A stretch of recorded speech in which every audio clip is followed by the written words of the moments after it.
नमस्कार। ये है फलक की कहानियों का अद्भुत संसार।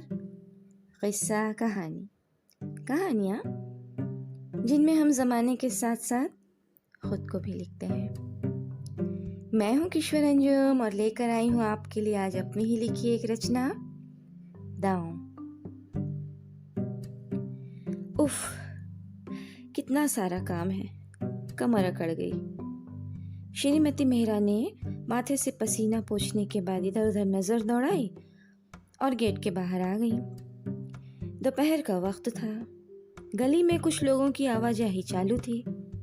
कोई काम वाली बाई दिख जाए तो उससे बात की जाए, यही सोचते हुए वो हर पैदल चलने वाली स्त्री को ध्यान से देखती रही कि अक्सर काम वाली बाइयां पैदल चलती हैं। श्रीमती मेहरा अपने पति और बच्चों के साथ पास वाले शहर से हाल ही में इस नई बसी कॉलोनी के एक मकान में रहने आई हैं। उनके पति यहाँ के शासकीय महाविद्यालय में वाणिज्य विषय के प्राध्यापक के पद पर स्थानांतरित होकर आए हैं। बेटी और पति घर से जा चुके हैं। बेटी कॉलेज गई है और पति अपने कॉलेज। बेटा कमरे में आराम कर रहा है, सफर की थकान उतार रहा है। इस शहर में वो किसी को नहीं जानते। मेहरा जी ने कॉलेज में कुछ लोगों को कहा तो है कि कोई काम वाली बाई बताएं, पर अभी क्या करें। सामान तो मजदूरों ने जमा दिया, पर घर के और भी तो काम बाकी थे। खाना भी बनाना था, झाड़ू पोछा भी करना था कि उनके बेटे को जरा भी धूल बर्दाश्त नहीं होती थी।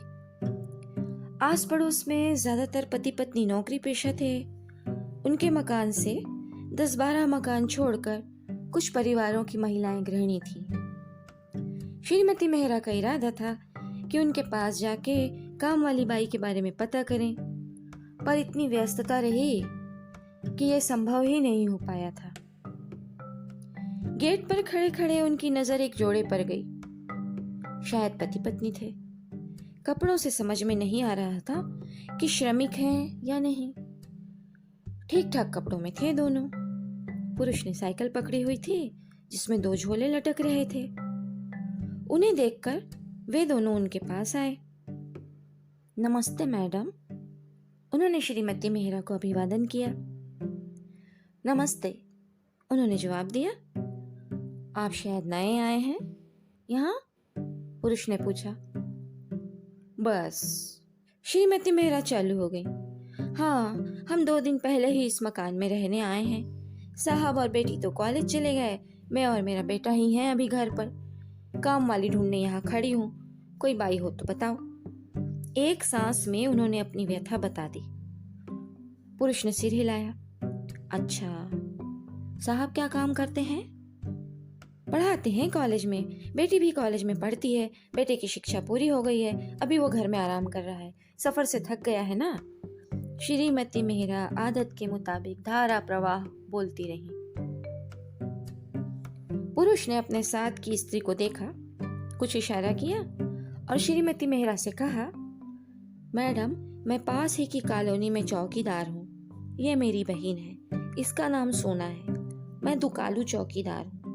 इसको काम की तलाश थी, आप चाहो तो रख लो काम पर। अंधा क्या चाहे, 2 आंखें। श्रीमती मेहरा खुश हो गई। नाम पूछा, मेहनताना तय किया और घर के अंदर ले आई काम करने। सोना ने रसोई का काम निपटाया। दोपहर के 1 बज रहे थे, खाने का समय हो रहा था। श्रीमती मेहरा ने सोना को कहा कि वो झाड़ू पोछा करे, तब तक वो खाना बनाने की तैयारी करती हैं। घर दिखाकर और झाड़ू पोछे का सामान देकर वो वापस किचन में आ गई। सारा कीमती सामान अभी पैक ही था, तो बाई के उठा लेने का खतरा नहीं था। यही सोच सोना को काम करता छोड़ श्रीमती मेहरा ने खाना बनाना शुरू कर दिया। अपनी समझ से उन्होंने बहुत समझदारी का काम किया। 10 मिनट ही हुए होंगे सोना को झाड़ू लगाता छोड़ श्रीमती मेहरा को किचन में आए हुए अचानक जोर जोर से चिल्लाने की आवाज आने लगी। बचाओ बचाओ! यह किसी औरत की आवाज थी। श्रीमती मेहरा आवाज की दिशा में दौड़ पड़ी। तेजी से चलते हुए, लगभग दौड़ते हुए ही श्रीमती मेहरा आवाज की दिशा में दौड़ पड़ी। उनके बेटे के कमरे से चिल्लाने की आवाजें आ रही थी। कमरा बंद था अंदर से। बचाओ बचाओ की आवाजें अब भी आ रही थी।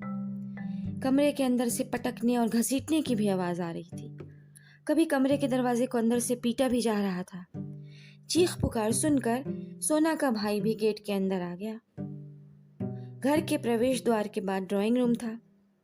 उसी से लगा हुआ कमरा श्रीमती मेहरा के बेटे का था, जिसकी खिड़कियां सड़क की तरफ खुलती थी। सड़क और गेट से नजदीक होने के कारण उस कमरे की आवाजें बाहर सबको सुनाई दे रही थी। श्रीमती मेहरा के घर के बाहर लोग इकट्ठे होने लगे। सोना का भाई भी जोर जोर से पुकारने लगा, सोना सोना। कमरे के अंदर से आती आवाजें और तेज हो गईं। बचाओ भैया बचाओ। ये सोना की ही आवाज थी।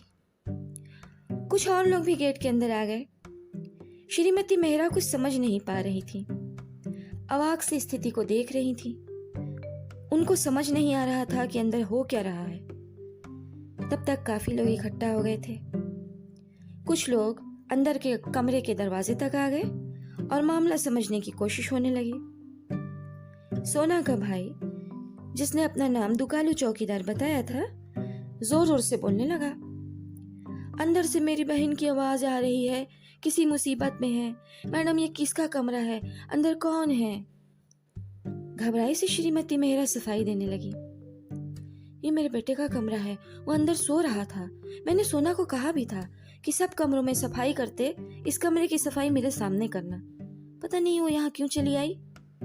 लोगों की भीड़ में से आवाजें आने लगी, दरवाजा तोड़ दो, धक्का मारो।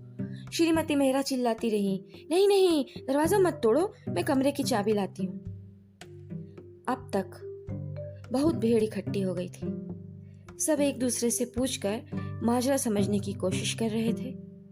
दुकालू सबको बताने लगा कि ये मेरी बहन यहाँ काम पर लगी है आज ही, और ये देखो पता नहीं बेचारी के साथ क्या हो रहा है। इस बीच श्रीमती मेहरा चाबी ले आई।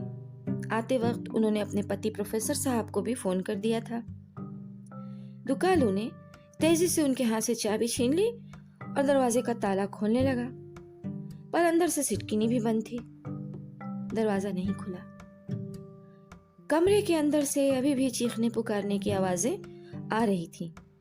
रोने और सिसकने की आवाजों के बीच मुझे छोड़ दो, मैंने क्या किया है, जाने दो के साथ कभी कभी ऐसा लगता था कि किसी ने सोना का मुंह बंद कर दिया है, तो घुटी घुटी सी चीखें भी सुनाई देती थी।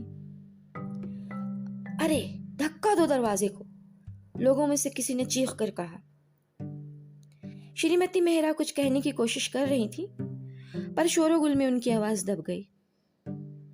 भीड़ में से 2-4 लड़के आगे आए और दरवाजे को धक्का देने लगे। मजबूत चिटकिनी थी और दरवाजा भी भारी था। कई धक्कों से थोड़ा सा हिला। लोगों को जोश आया और तेजी से धक्के देने लगे। दरवाजा खुलने को हो गया। सिटकिनी टूटने ही वाली थी। इतने में भीड़ को चीरते हुए प्रोफेसर मेहरा, घर के मालिक, आ गए। रुको, ये क्या कर रहे हो? तेज आवाज में उन्होंने कहा। श्रीमती मेहरा उनको देख के फपक कर रोने लगी। लोगों की भीड़ में से तेज आवाजें आने लगी। आपका बेटा काम वाली बाई को अंदर बंद करके बैठा है, दरवाजा खोलने कहो उसे या हम तोड़ देंगे। श्रीमती मेहरा अपने प्रति प्रोफेसर साहब को वस्तु स्थिति समझाने की कोशिश कर रही थी। हल्ले गुल्ले में कुछ भी सुनना असंभव था। प्रोफेसर साहब से दुकालू चौकीदार बहस करने लगा। साहब, अगर मेरी बहन के साथ कुछ हुआ तो ठीक नहीं होगा। उसे कैसे कुछ हो सकता है? माजरा क्या है? कुछ समझ नहीं आ रहा। इसमें समझने जैसा क्या है साहब? आपका बेटा मेरी बहन को कमरे में बंद करके रखा है, समझने जैसा क्या है? मेरा साहब कुछ जवाब देते, इसके पहले सब इंस्पेक्टर और कुछ सिपाही आ गए। किसी ने हंगामा होता देख पुलिस को फोन कर दिया था। पुलिस के आते ही सब हल्ला थम गया। सब इंस्पेक्टर ने आते ही दरवाजे का रुख किया। फोन पर उन्हें सारी जानकारी मिल गई थी। दुकालू फिर बढ़ चढ़कर सारी बातें कहने लगा। अंदर से अब कोई आवाज नहीं आ रही थी। सिपाही ने दरवाजा खटखटाया। खोलो दरवाजा, खोलो दरवाजा, वरना तोड़ देंगे। मेहरा साहब ने कुछ कहने की कोशिश की, पर सब इंस्पेक्टर ने उन्हें खामोश रहने कह दिया। साथ आए सिपाहियों ने दरवाजे को जोर का झटका दिया और दरवाजा खुल गया। दरवाजा खुलते ही लोग तेजी से अंदर जाने की कोशिश करने लगे, पर सिपाहियों ने सबको रोक लिया। इंस्पेक्टर ने सिर्फ एक महिला सिपाही और मेहरा दंपत्ति को ही कमरे के अंदर आने दिया अपने साथ। कमरे में घुसते ही इन चारों ने देखा कि एक कोने में सोना दुबकी बैठी है। उसके कपड़े फटे हैं, बाल बिखरे हैं और आंखों से आंसू बह रहे हैं। इंस्पेक्टर के साथ आई महिला सिपाही तेजी से आगे बढ़ी और कमरे में पड़ी एक चादर को सोना के ऊपर लपेट दिया। मेहरा दंपत्ति का पुत्र बिस्तर में लेटा हुआ था। उसकी आंखों में आश्चर्य के भाव थे। इंस्पेक्टर ने डांट के कहा कि क्यों मिस्टर, लड़की के साथ क्या किया तुमने? लड़का खामोश लेटा रहा, जैसे उसने इंस्पेक्टर की बात सुनी ही ना हो। 20 मिनट बाद इंस्पेक्टर और महिला सिपाही अंदर से निकले। सोना को गिरफ्तार कर लिया गया। उसके बयान के आधार पर दुकालू को भी हथकड़ी पहना दी गई। ये दोनों भाई बहन नहीं बल्कि पति पत्नी थे। इनका काम ही लोगों को ठगना और ब्लैकमेल करना था।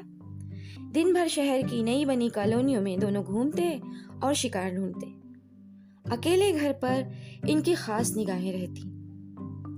जहां परिवार के कम सदस्य रहते या कोई पुरुष अकेला रहता, वहां ये सोना किसी तरह काम पर लग जाती और कभी चाकू लड़ाकर तो कभी ब्लैकमेल करके लोगों को लूटती।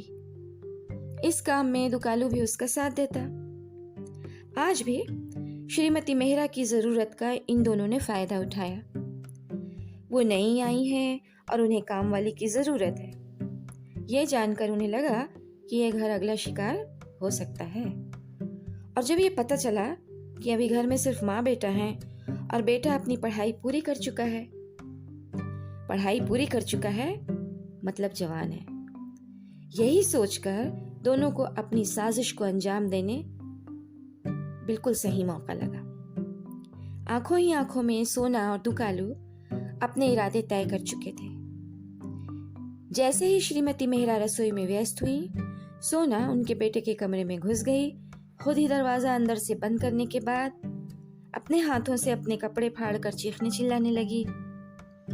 श्रीमती मेहरा के बेटे को इस शोर शराबे से फर्क नहीं पड़ा। वो सोया रहा।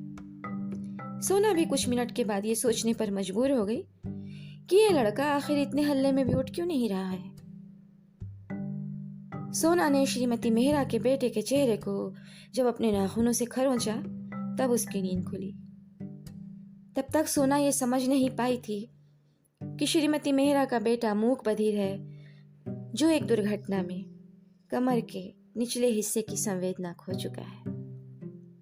कमरे के अंदर जाने के बाद जब श्रीमती मेहरा ने और श्री मेहरा ने अपने बेटे की मेडिकल फाइल इंस्पेक्टर को दिखाई, तब इंस्पेक्टर को सोना और दुकालू की चाल समझ आ गई। बाकी कहानी खुद सोना ने महिला सिपाही की डांट खाकर अपने मुंह से बयान कर दी, जब देखा कि पासा उल्टा पड़ गया है। सोना और दुकालू आखिर अपने असली ठिकाने यानी जेल की सलाखों के पीछे पहुंच ही गए। कई परिवारों को लूटने और ब्लैकमेल करने के बाद इस बार उनका दांव उल्टा पड़ गया। ये कहानी इतनी ही। अभी आप सुन रहे थे मेरी आवाज में मेरी ही लिखी एक रचना दांव। मैं हूँ किश्वर अंजुम, फलक की एक मेंबर। ये है फलक का चैनल किस्सा कहानी। फिर मिलते हैं किसी और कहानी में, तब तक के लिए विदा।